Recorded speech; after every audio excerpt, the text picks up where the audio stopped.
Hey guys, welcome to the Political Center podcast. I'm one of your hosts, Jesse Pione, and with me I have Seth Benham.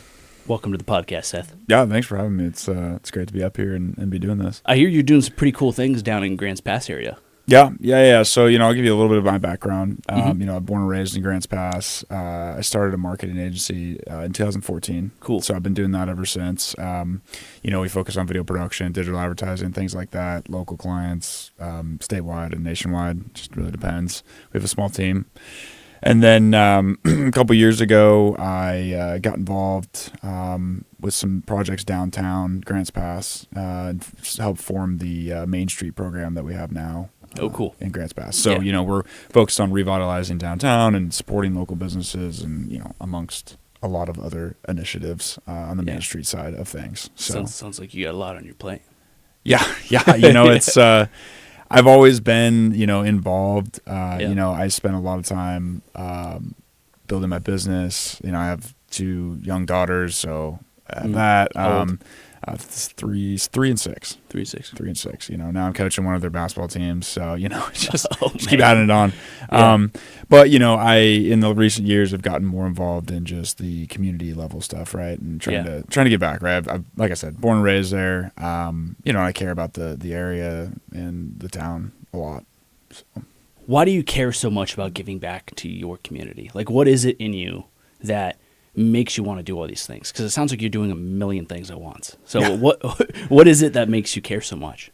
Yeah, I think people have a lot of different reasons, right, for giving back or doing pretty much whatever they do in life. Mm-hmm. But I, like I said, I've built my business, to a point where, I've somewhat successful, at least. I've been able to do well for myself and for my family. But, like I said, I'm born and raised there. I really care about the area, and as I travel for work and go to different places, I always come back with like a renewed appreciation, right, for where I'm from. And not only just Grants Pass, but Oregon in general, right? I mean, just the whole state. There's not much that compares to this state in terms of beauty and the things true.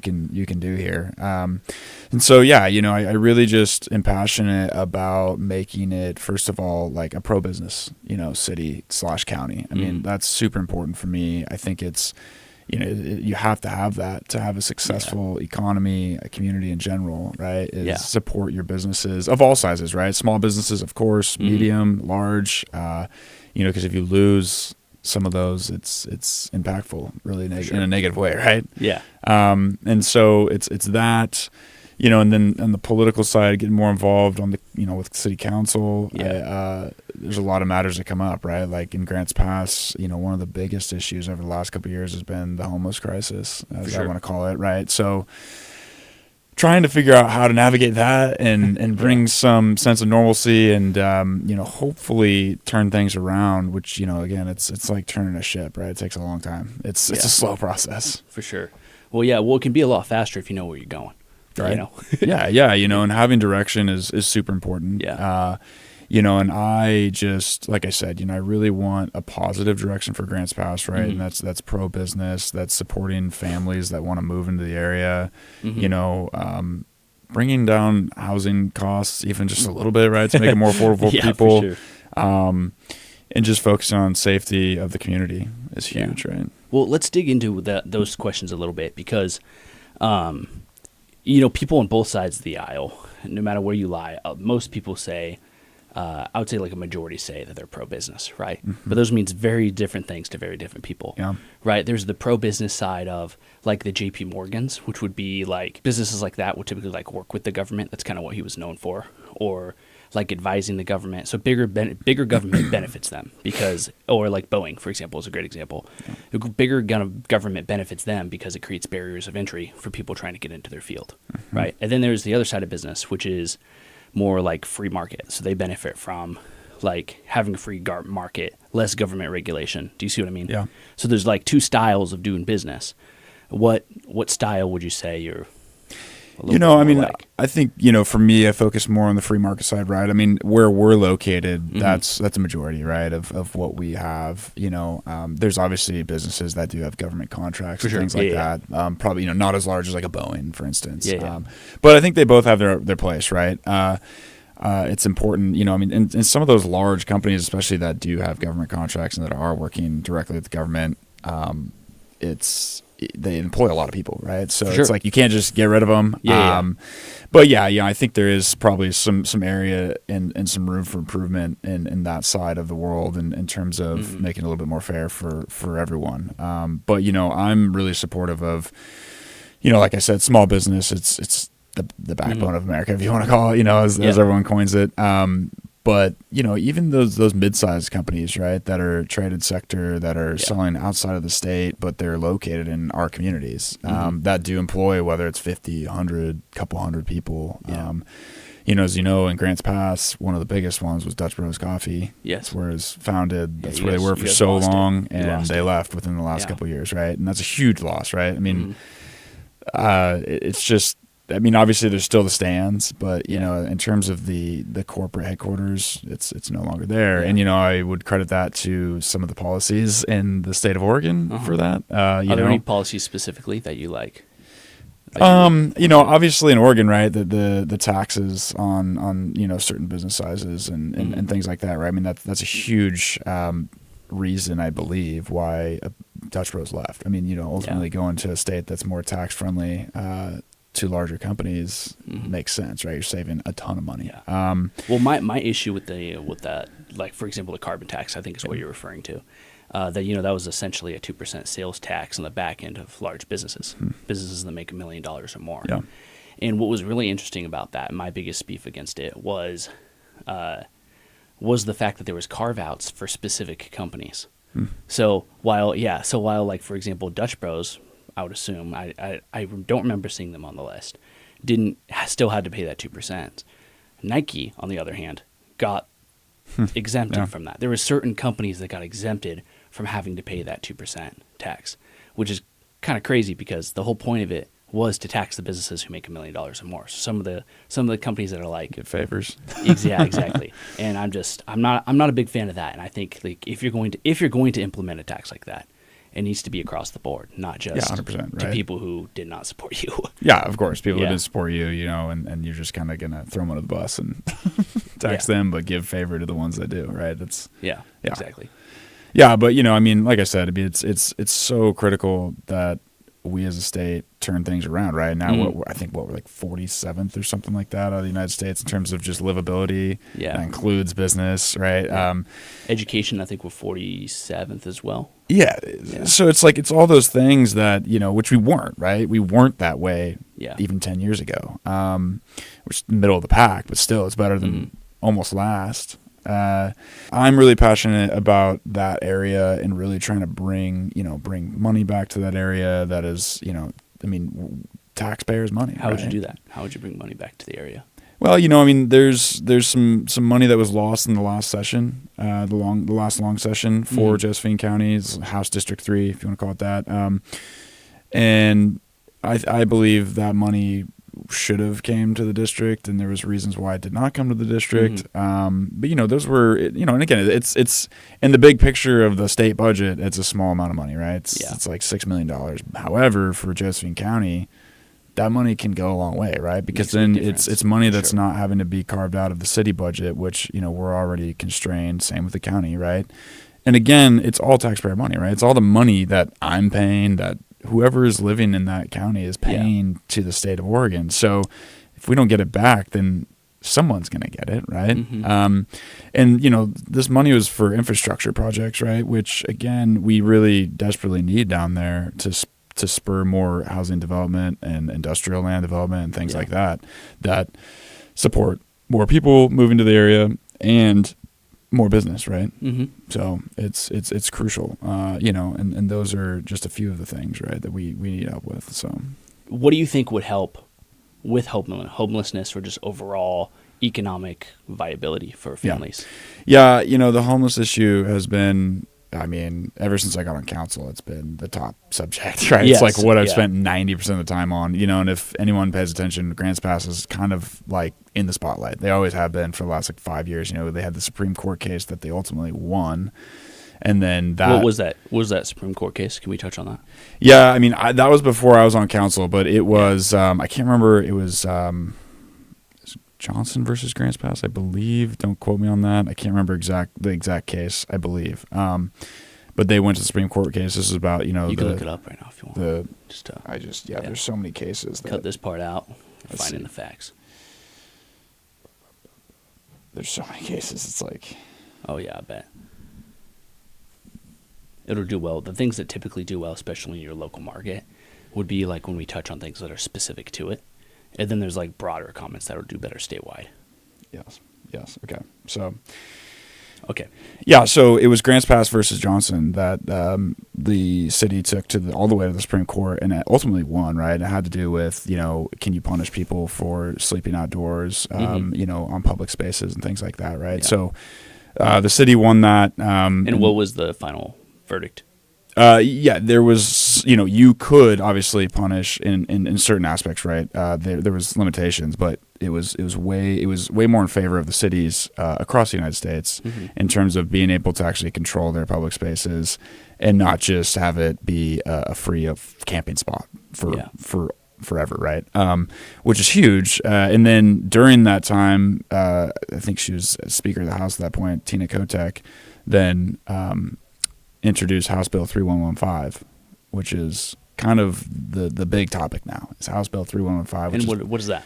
That's basically focused on time, place, and manner, right? And so when that bill got put into place, it was right towards the end of when the city was, city of Grants Pass was going through the Supreme Court case, and that basically took everything the Supreme Court, allowed cities to do across the United States, but in Oregon, it kind of reversed it once 3115 went into place. And so basically puts limitations on, time, place, and manner of, how cities can control where people sleep and stay, during when they're homeless, right? And so we, at the city level, at that point, our hands were tied. They were in the parks for a long time, and we had to slowly update our code in order to try to meet those requirements. Yeah. Although the time, place, and manner regulations they put into place are so loose, right? And there's really no guidance to them.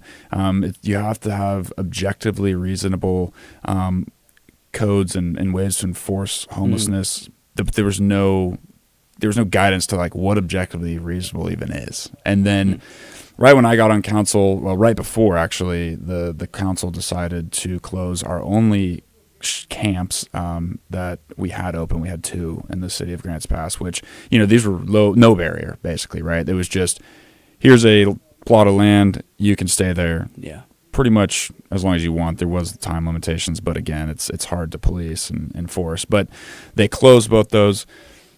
And within, a few weeks of me being on council, we had a new lawsuit against us, because we didn't have any,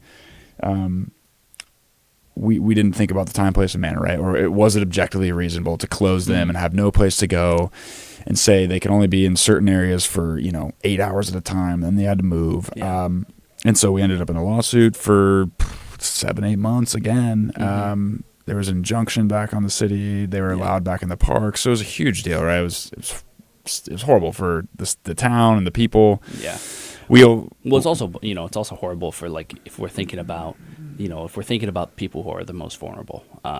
So I used to be homeless when I was a teenager. I was in Portland, and it sucks. It really sucks. And the instability is really hard. It changes your mind. Yeah. Like the way your mind thinks, you're in a place of scarcity, and like, you're just trying to survive. And so, for a lot of them, the back and forth has got to be really difficult as well. Because, one minute you're allowed to sleep somewhere, the next minute you're not. And then you moved here, then you moved there. So and there's a lot of different ways to think about homelessness and how you should handle it, right? And there's a lot of people that think they have the answer. I don't really think that's true, right? When I got on council and we were going through all this, I tell people this all the time. I got rid of the word solution or solve or any of those, right? Because we're not, as a city council of Grants Pass, not going to solve homelessness, right? It's not going to just be gone. It's never going to be gone. It's a societal problem, and it always will be, right? I mean, it's just, there's a lot of reasons for it. And I think a lot of people want to go straight to, well, it's just because they're addicted to drugs. No, that's that's definitely a subsection of the population, but that's not every single homeless person that's in that situation, right? So it's a tricky battle of like, what do you do? I mean, I do think there needs to be more focus on drug rehabilitation for those people that are addicted. And then, having the proper services that aren't just, because I think there's also people that, like, maybe, you could speak to this too, being homeless, that, you don't want to be there, but there's a lot of reasons you're there and you're trying to fight out of it. So having those resources and having those pathways to get out of it is important. It's a really complicated issue, and I think you're right that you can't solve homelessness itself.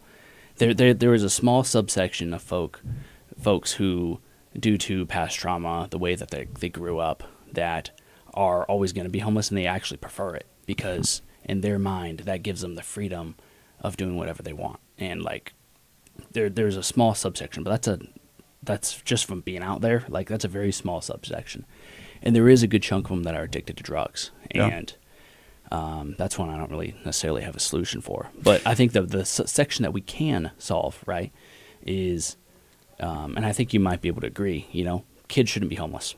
Yeah, 100%. Like that's one that that kind of shows who we are as a society if we allow kids to be homeless. Women and children, like moms that are with their kids shouldn't be homeless, right? I mean, nobody should be, but I'm talking about we really need to make sure that doesn't happen. There's the vulnerable populations for sure. Yeah. Well, and we have a weird subsection, especially in Oregon. When they closed down a lot of the mental health institutions, like here in Salem, we have one called Fairview. And after they shut that down, all these people who don't have the mental capacity to be a regular civilian and like live a normal life, have a regular job because they have some mental health issues, right? They're just out on the streets now. And I also believe that as a society, like that shows who we are too, because as a taxpayer, the guy who's mentally insane and is, out motoring to himself, as a taxpayer, like I'm willing to pay a little bit extra to get like the people who mentally can't function normally off the streets, because they're not going to be able to do it themselves. No.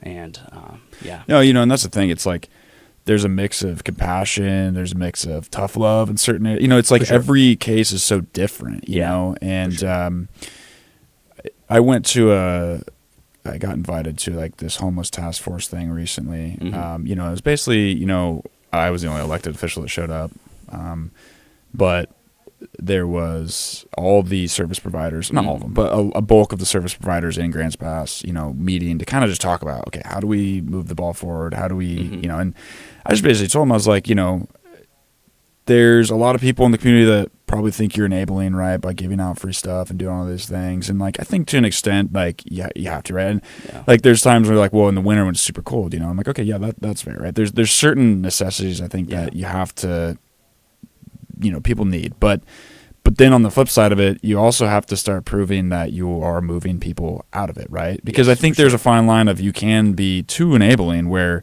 someone just gets comfortable, certain people, right? A certain population of them. Because I know I've had people tell me they've talked to certain ones who just say, I prefer to be homeless, whatever that means, right? Like if they actually do or not, I'm sure like deep down. Well, they just don't know any different. True. Yeah, if they've been doing it long enough. Yeah. It's just the world you live in. And it's kind of like I refer to like Alice in Wonderland. Have you seen that? Yeah. Like through the looking glass. Yeah. So she's looking at the mirror and like she sees the world around her as it is, right? And then she puts her head through the mirror and there's an entire world on the other side. So like when you're homeless, you're looking at the mirror and the world around you. It is what it is. And like to talk to like you, for example, who like you live a regular life, you have a business, you have a family, like that's a different world. That's a crazy world. Like, and to put your face through the mirror to try to change and change the way your brain is wired. It's like putting your face through the mirror, right? So if you looked at a regular mirror, you wouldn't put your face through it because you're going to bust your face, And so that's what it feels like. That's what that brain shift is like. And so it's just a hard one to crack because it's not just putting a house over someone's head. It's helping them see that they can live life a different way. Yeah. And that it's going to be okay.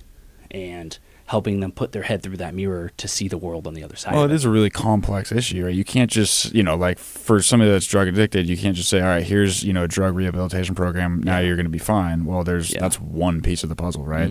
I have a client who does some, job readiness and things like that for, not necessarily strictly homeless people, but just anyone that needs help. But I mean, I think those programs are helpful too, right? Just getting people that haven't been in the workforce for X amount of years. Yeah.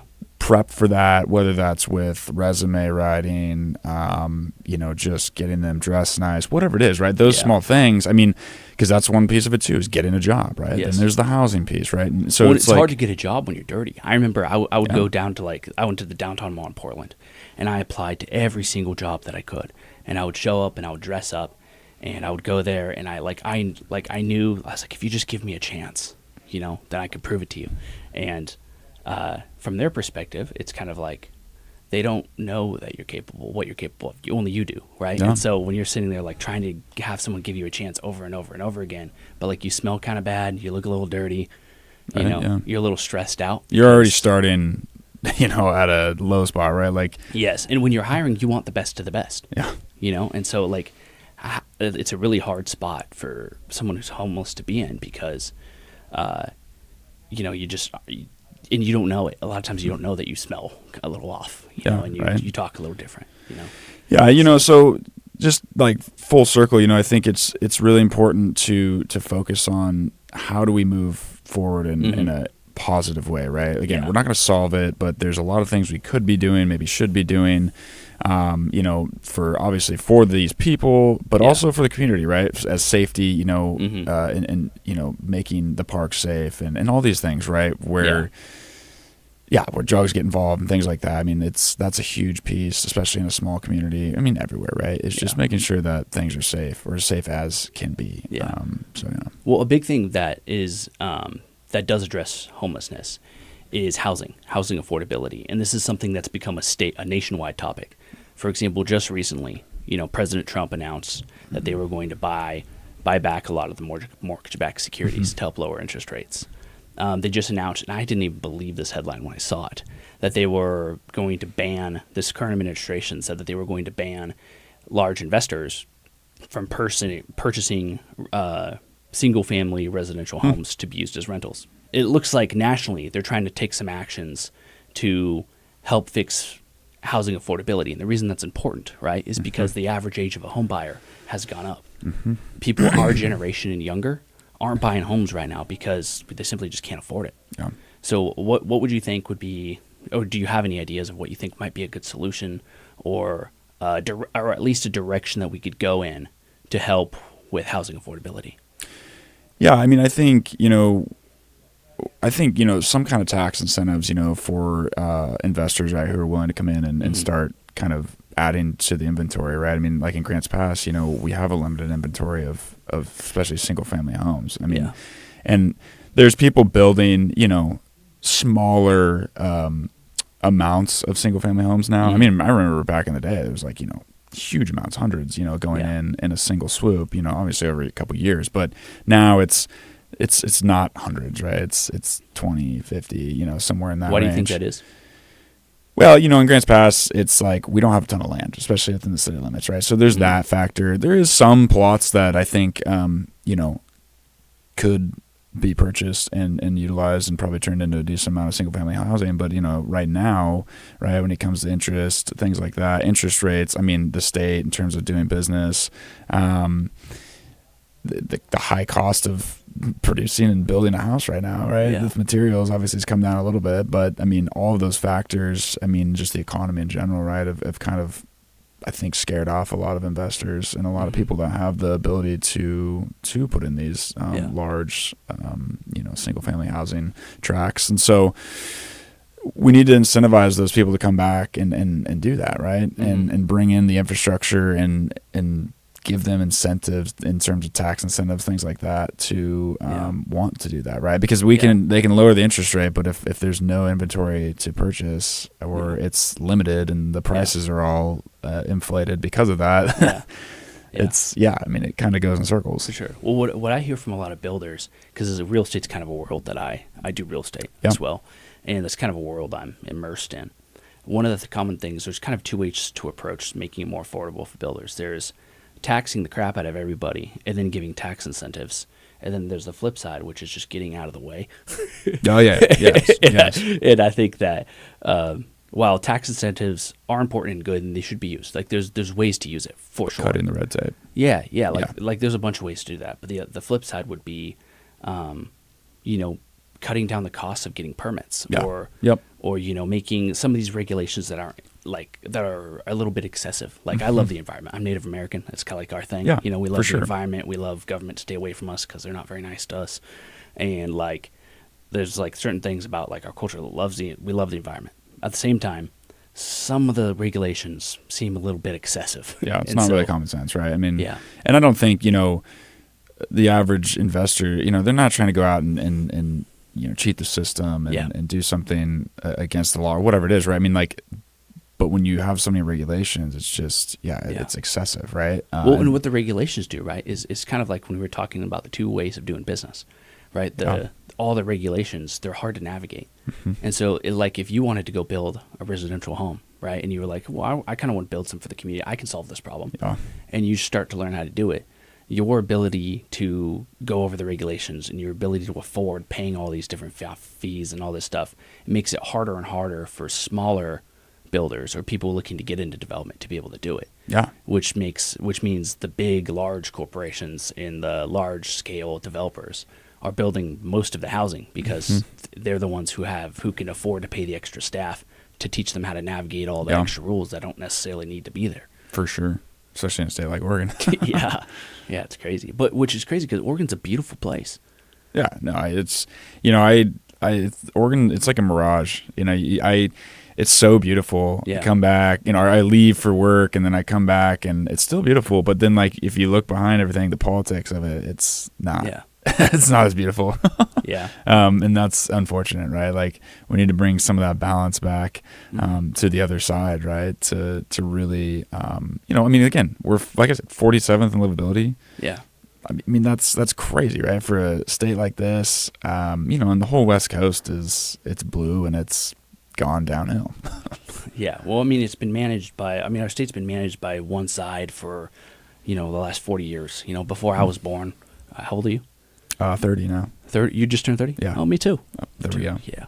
So 95. Way before we were born. One state's been ruling the roost. And so, what's really interesting about the state of Oregon is they don't have the Republicans to blame because they've been running the state for the last 40 years. Yeah. And I'm an independent. I'm not even a Republican. But what I do care about is I think having the balance, and our system was kind of set up in a way to have some balance and have that fight. So we complain about the political process. Oh, nothing gets done. It was made that way on purpose to prevent bad things from coming through.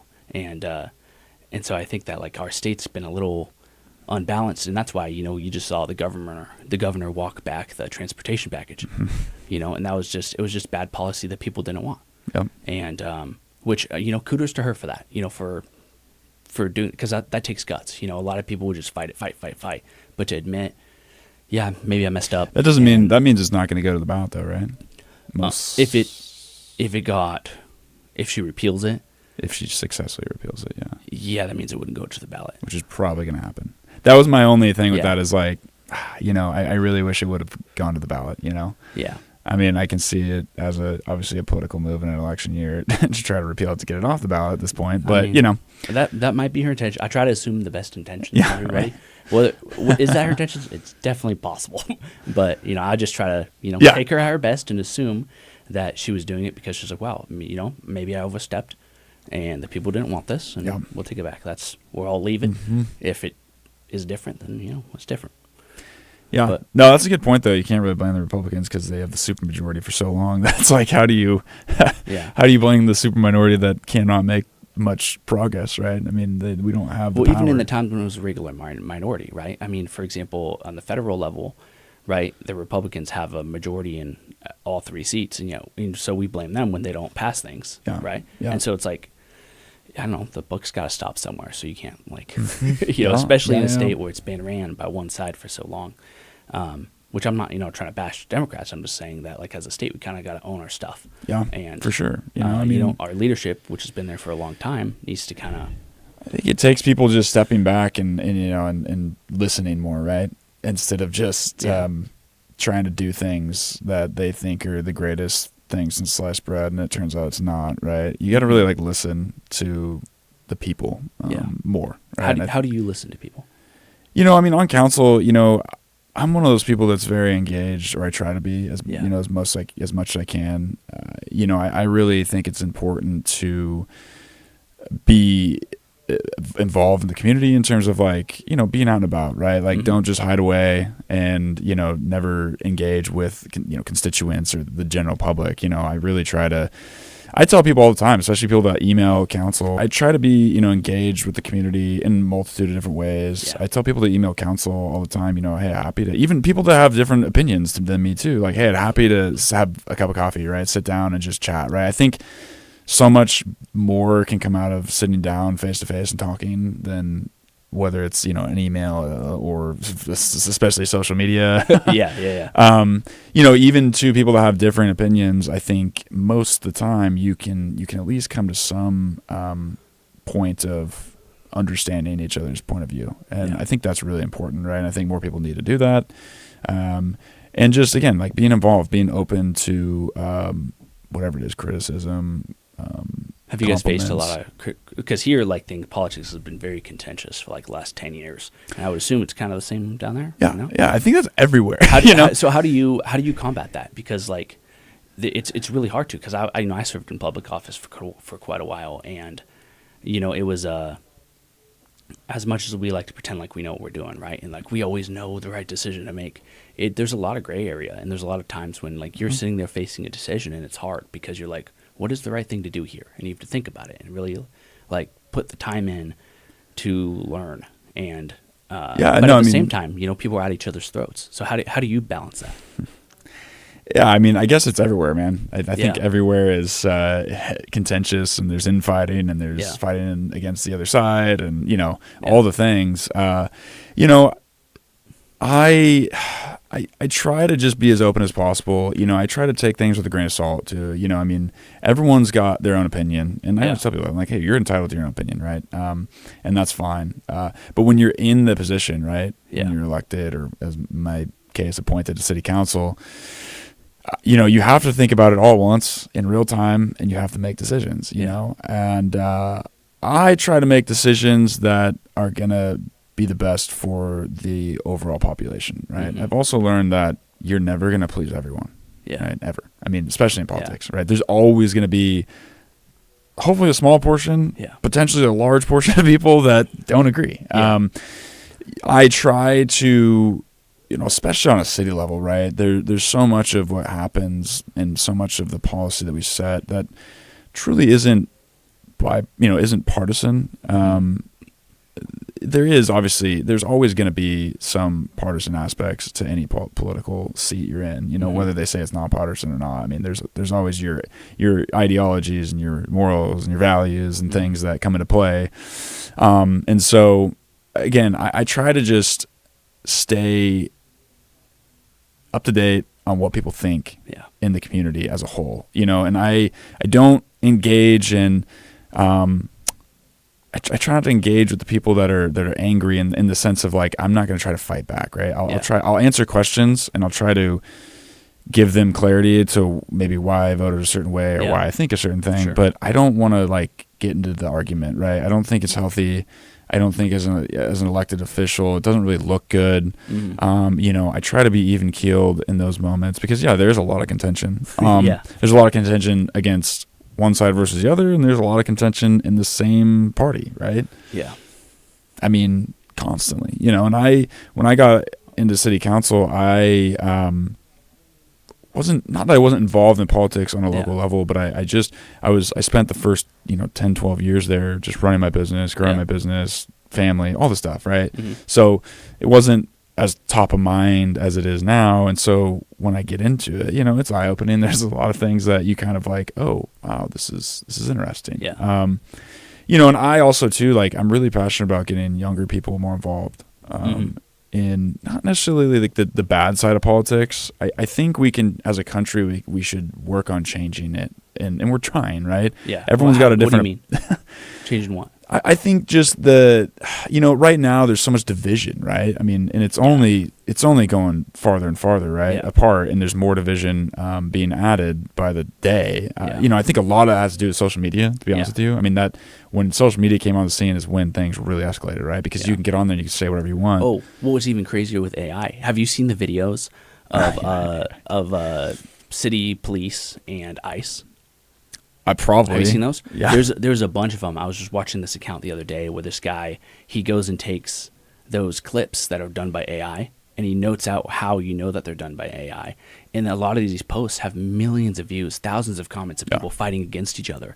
And when he took this one, there's this one clip specifically that I remember. There was a New York City cop and it showed him arguing with ICE and like them getting in a fight, getting in a physical confrontation. And then when you zoom in on the image on his badge, you know how like when you open up like a Google Doc template or a Microsoft template, there's those weird letters. That's like, I don't know what it is, Latin or some other language. On the badge, instead of saying like New York PD or whatever on the badge, this little tiny detail, it said there's weird symbols. And so, but other than that, most of the image looks very real and it feels real and people think it's real. And so, yeah, I mean, I think that especially with AI as a society, we're gonna have to figure that out because one of the things that a bunch of people pointed out was in about a year, 2 years, those little details on that police officer's badge that can say, "Hey, this is AI," that's gonna get fixed. Like the AI is gonna be smart enough to not do little mistakes like that. Yeah. And so then how do we know what's real? Well, and that's why I think it's so important to be involved on a face-to-face level, right? Yeah. I mean, go to meetings, be involved in politics and in public opinion, and don't just stay online, right? Because if you're face-to-face, or you're in the same room, or whatever it is, I mean, then it's not AI, right? It's this is real life. This is what's really happening. I don't know.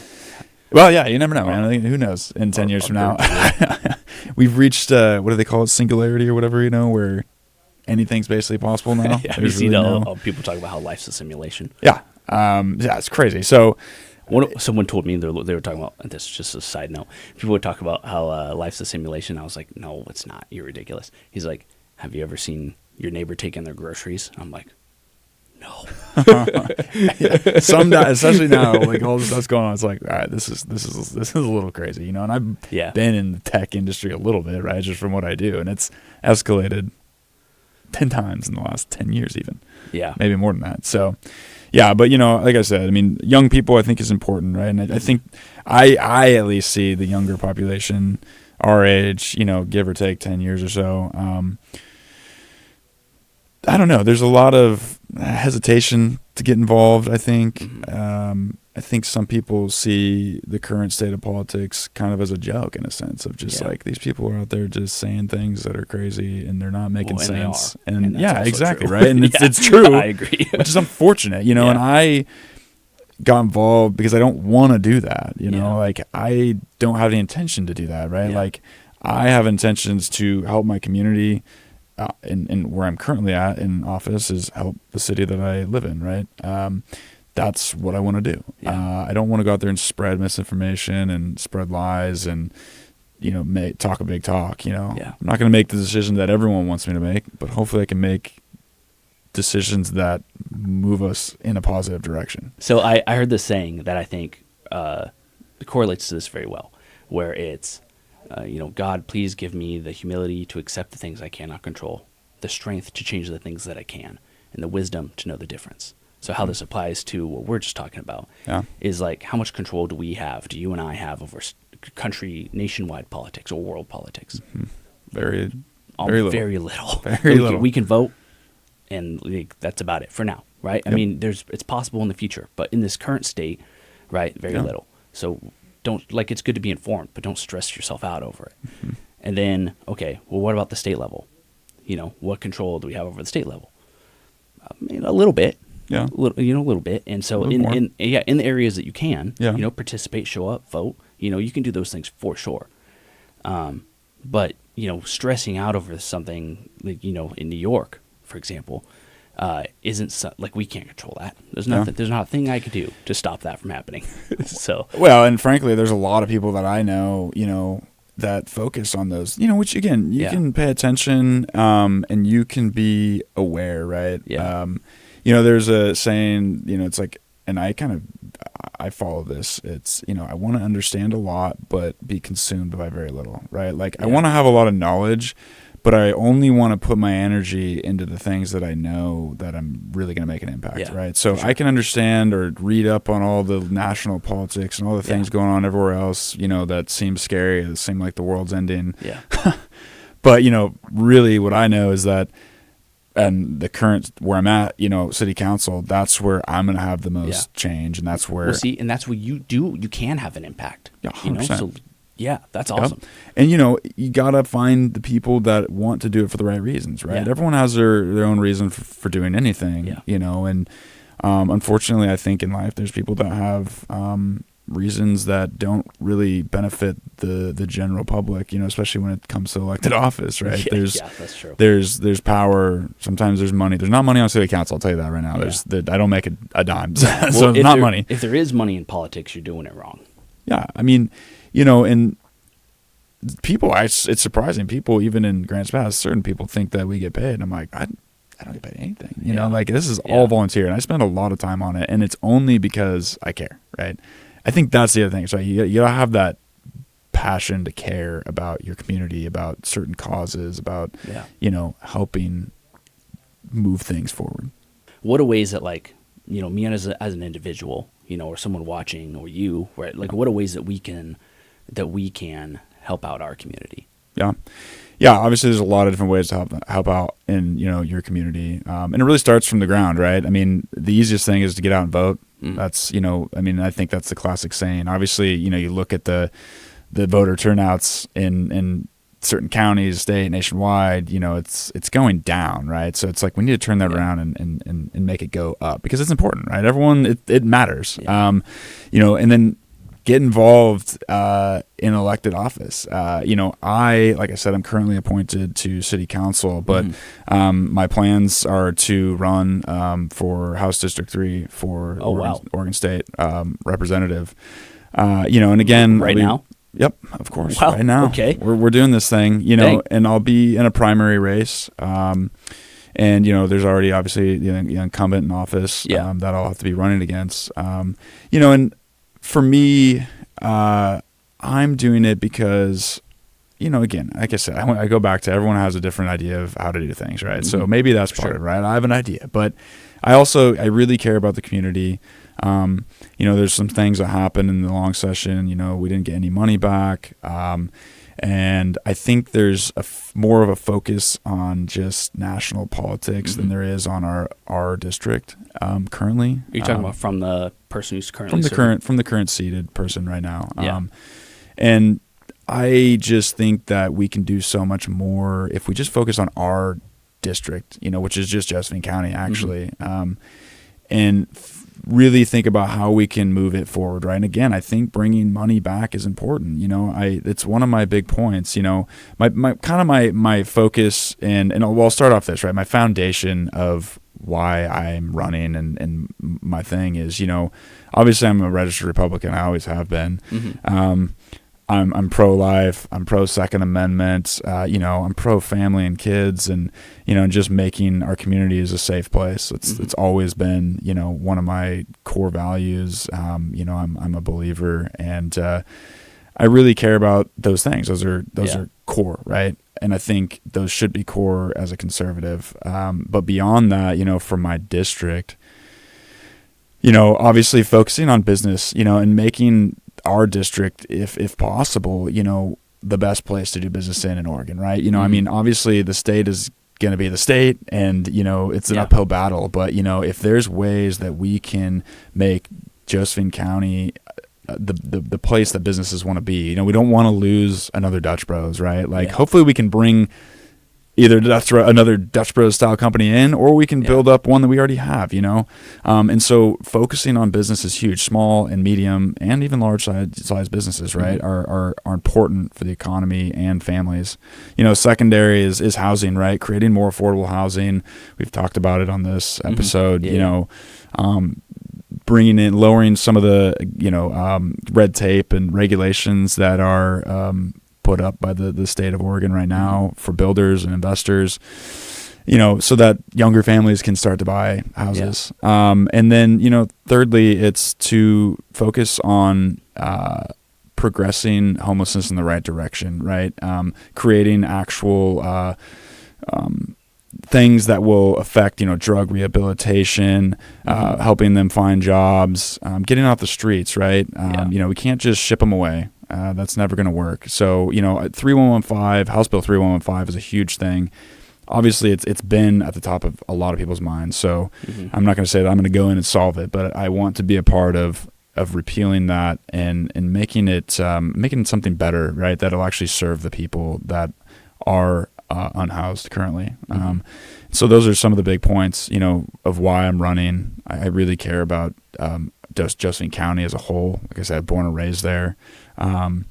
And I think it's time for, us to turn things around, as best we can. It's not going to be a quick process. It's going to take time, and like we've said a couple times on this podcast, Oregon's beautiful.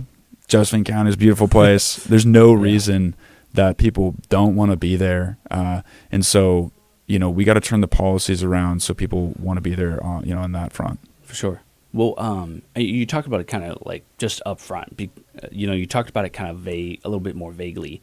But what would you say are the because currently there's someone sitting in office is also a Republican, same party as you. Yes. Do you think that there are certain missteps that person's taken, or is it just the general direction? Like why do you? Because if you're running against an incumbent, what is the biggest reason or the biggest reasons why people would consider you over the person who's already in the seat? Yeah, I think the current seated representative, and me just do things differently. I will say it like that, and I know him.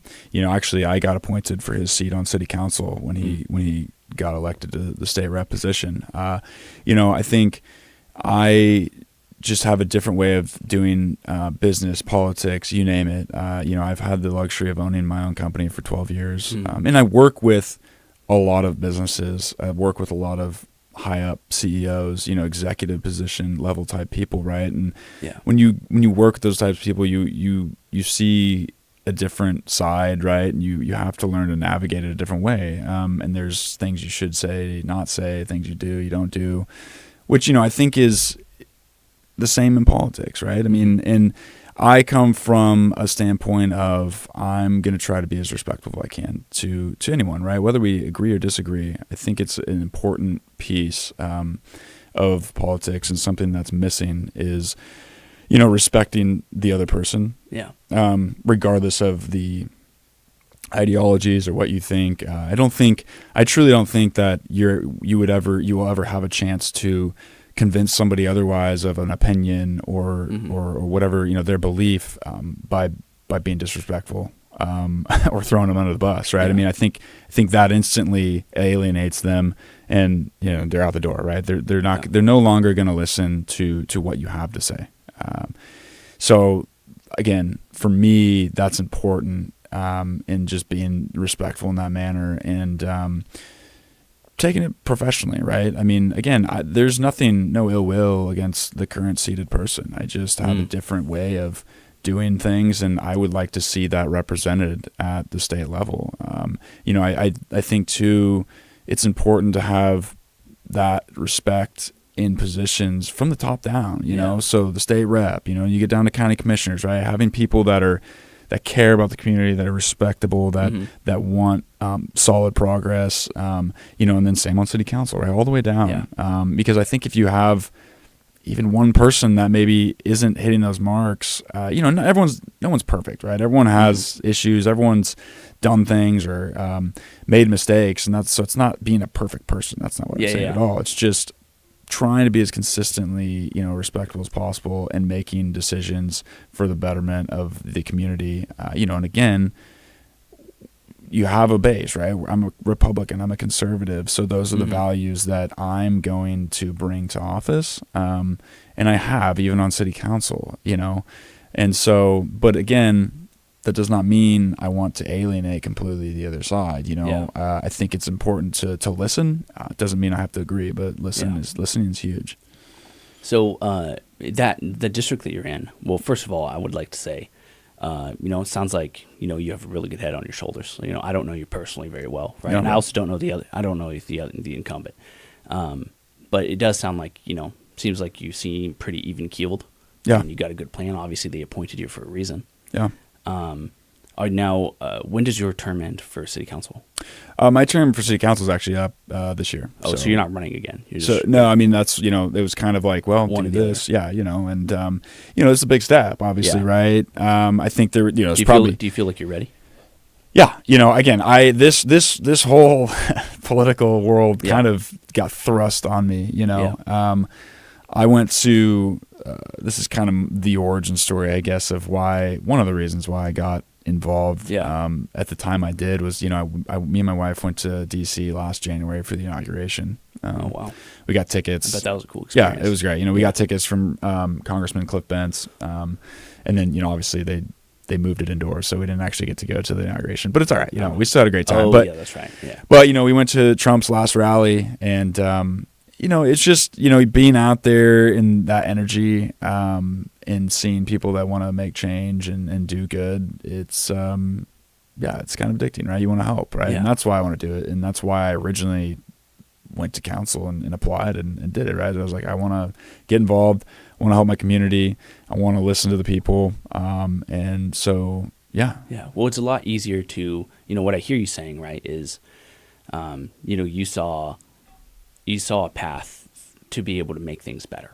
And it's kind of like once you believe, okay, it's possible, then the motivation to do it just gets there, Yeah, and I will say this, I don't think age should be an issue. I think more young people should be involved. I think when it comes to things like politics, anything in life, I started my business at 18, right?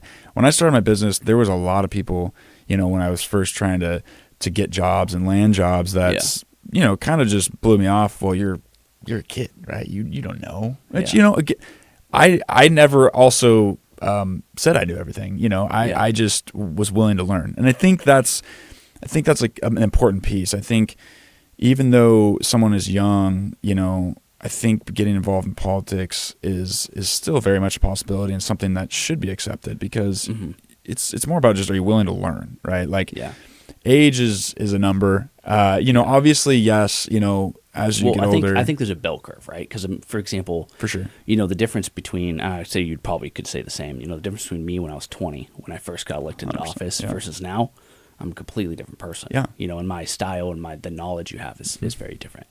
But also, like, in the past 10 years of being a grown adult, right, I've thrusted myself into experiences to learn. So that's over a decade of straight being open-minded, learning, and so I think that, like, I don't know, I think the experience does matter, but there does come a point when it doesn't matter as much. Like, there comes a point when, like, maybe you could be stuck in your ways or 100%. Not open to hearing new things. Yep. And I mean, definitely experience matter, right? And wisdom always helps, right? And that is just collected over time. I'm sure, like, having kids or, like, owning your business to where you've scaled it. Yes. Like, you've probably learned a lot from that. If I was just some guy off the block who had zero past experience of anything, okay. But, and I think, and that's fine too. Those people, they'll gain that experience over time that may be in that position. But, I feel like, I'm 30, but I've spent the last 12 years of my life really focused on professional growth, along with growing a business, family, all those things, community. So, it's just, I think it's a good time, right? And it's setting a standard. It's hopefully, getting younger people engaged too, saying, oh, so we can do that, right? We can step up. Yes, you do need to have the credentials. You do need to have some experience, right? Well, I mean, our country was founded by people in their 20s and 30s. Right? I mean, it's an important thing. I'm not saying, on the other side of the age spectrum, I think that's fine too. But I think getting more young people involved early on is important. Yeah. Well, the reason why I brought those two things up, right, is because, if you look at the average age of Congress, they're all ancient. Yeah. Even if you look at our state legislatures, they're all older. And what's going to happen when these people? There's a bunch of people who are going to retire in the next 5 to 10 years. Mm-hmm. What are we going to do? Yeah. What people do we have stepping up? And that's why the reason I brought that up is because, we need people that are our age, that are like, in their late 20s, early 30s, to start stepping up and gaining the experience, because we're going to need the next generation of leaders. 100%. Yeah. And I think that's a really important thing. So that's why I like that you. Yeah. I like the motto, if not now, when, right? Yeah. Like, and that's just kind of how I've lived my whole life. So for me, it's if not now, when, right? Yeah. Some people maybe not, but I think, even on council, right? Like as I look to do this position and, potentially no longer do city council, I'm trying to talk to people in my community to say, hey, you should think about getting involved, right? Mm-hmm. And it's unfortunate because there's a lot of people that are like, no way, I'm not doing that. Yeah. But it's like, well, yes, it's a lot of work. Yes. It's a dedication. It's a lot of free time that's, you're giving away. But it's important, right? Because if you don't do it, someone else will. Yes. And they'll make the rules, right? They'll change the laws. They'll do whatever, and maybe you don't agree. So it's important to get involved, And so I think it's, and then again, if the people that I try to talk to get involved, it's like, don't just get involved to try to push your agenda, but get involved to listen. And yes, you may have some ways that you think the world should be ran, the city should be ran, the county, whatever it is that you want to implement, but also at the same time listen to the constituents, whether you agree or not, right? Like that's super important, I think. Yeah, no, well, I think it's huge. And this is going to be your first time running for actual office, is that correct? Yeah, because I was appointed to city council. So yeah, do you have like everything set up? Are you ready to go? Like when do you hit the boots running? Ready to go. What was that? Oh, you're already locked and loaded. Oh yeah, got my pack, got everything set up, got my kind of my campaign team, the people that are behind me. Good. You starting to obviously fundraise, do all that. So it's it's picking up steam, and I'm excited. I encourage anyone that wants to talk and sit down and reach out. Really open to that. How can people reach you? You can go to my website, which is sethbenham.com, just my first and last name. There's some forms on there, or you can just email me at seth@sethbenham.com too. That's probably the easiest if people want to get in touch. I've got a donation page on there if you want to donate. What's your Instagram, TikTok? Yeah, I have all the social channels. And again, if you go to my site, you can you'll find all the links on there that'll have direct ties to those. Cool. So well, that's exciting. Yeah, I'm excited for you. It's excited. I want to bring conservative values to Salem, which has always been kind of the case for my district. So I want to continue that on, and I really want to make. Is your district pretty red? Yeah. Yes, it's always been red. Okay. Yep. So essentially, it's a primary, but it's not really a primary. Yeah, pretty much. I mean, it's a primary, but it's also kind of the general in a sense. You know, like if you win the primary on the Republican side, you're pretty much good to go. So well, that's why it's even more important for people to be involved. Yeah, in your campaign and knowing what's going on, hearing you guys out. Like I think because of the fact that it's it leans red. The primary becomes that much more important. Well, and I'm going to definitely campaign to people that may not vote in primaries, and say, hey, it's important, right? Like, because you may think, it's just, they pick the person but it's like, well, in this county, this is pretty much the person, right? Yeah. So it's important, because obviously, voter participation is lower in like primaries, obviously in the generals. Get out and vote. Get out and vote. Well, one last question before we go. And I think this one it's really cool as to why we started the Political Center. Because in Oregon, there are other podcasts that do politics, right? There's the Oregon Doge, right, which has a very conservative audience. Mm-hmm. And then there's there's a local lady here who has a very left-wing one. And it seems like there's a lot of them but they're targeted towards one side, which can be kind of isolating. Yeah. The goal of the Political Center is we're trying to build a space that is, that gives both sides the ability to come for us to hear them out. Yeah. To say your full idea, like to flesh it out. Yeah. And even if you're wrong on your stuff, like at least I'll steel man you and try to flesh out your ideas so you can say it fully without grandstanding and without doing all this stuff. And with the broader goal of trying to unite us, bring us together, where we can disagree, but then we can still be neighbors. Yeah. And an important piece of that is when you're in office, right? There's a bunch of people who did not elect you, and in a county that you live in, I could be wrong, but I think it's probably safe to say that if it's pretty red district, and then you get elected in, there's probably a lot of Democrats who don't get involved because they're like, well, we're not going to win anyways. That happens kind of statewide for Oregon for Republicans, right? Yeah. How are you going to represent the Democrats and the independents who did not vote for you? If you won. Yeah. No, I mean, like I said, I think it's important to try to represent everyone in the community. And, even those people, Democrats and independents that do not vote for me, ultimately in the general, I think it's about still opening, my ear to them to listen, right? How would you do that intentionally? Like, how would you show them that you're going to do that? That's a great question. Instead of just saying it. Because everyone's like, oh, well, I'll listen. But then, like, how do you, how can you point to say, hey, look, I am listening? Yeah. As far as pointing to it, that's going to be interesting, when you get on the state level, right? Yeah. But I think in a local sense, having more open dialogue in terms of town halls, things like that, where people can just come and ask questions, right? Hopefully in a cordial way, Yeah. Hopefully I'm not getting yelled at all the time, but I still respect, and want to hear what people's opinions are on all sides of the aisle of what I'm doing or the decisions I'm making, And again, right, there's certain things and certain beliefs that I have that, I'll always have, right? Yeah. And it's the same as anyone else. So, for sure. But listening is huge, whether or not you agree or not. It's still important to listen. I think that also just it makes people feel more comfortable with the person that they disagree with if they're at least listening.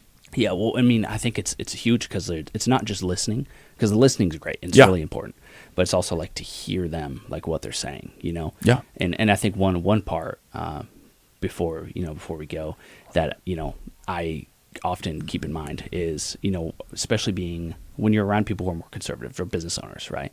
We're taught that capitalism's great, which I believe it's great, but then it's also interesting to hear how many people who are like, hey, I'm pro-capitalism, they don't even understand how socialism works or like the systems work. Mm-hmm. And so how can you be like, it's like religion, right? How can you truly know God if you don't also understand, evil? Like if you don't do the work to realize or to learn about the good and the bad, whether or not, I'm not saying one side, one economic system is worse than the other. What I am saying is,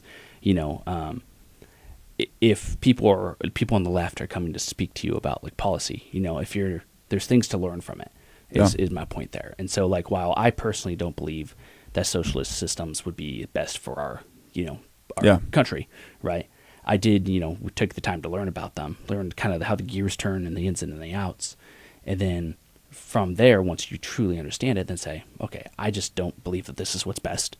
Yeah. And so I'm going to go with this. And so that's one thing, that I just one thing I would advise you, just because like, if we want to be better than the leadership that we've had in the past, we have to do that. You have to know both sides of the coin. Yeah. I think that's important, and I think that's why, like I said, I'm younger, right? And so it's important to just soak things up and learn, as I go. I mean, that's, you got it, right? Yeah, for sure. Even though, like you said, I may have my kind of ideologies and my belief system of how I think things should go. Yeah.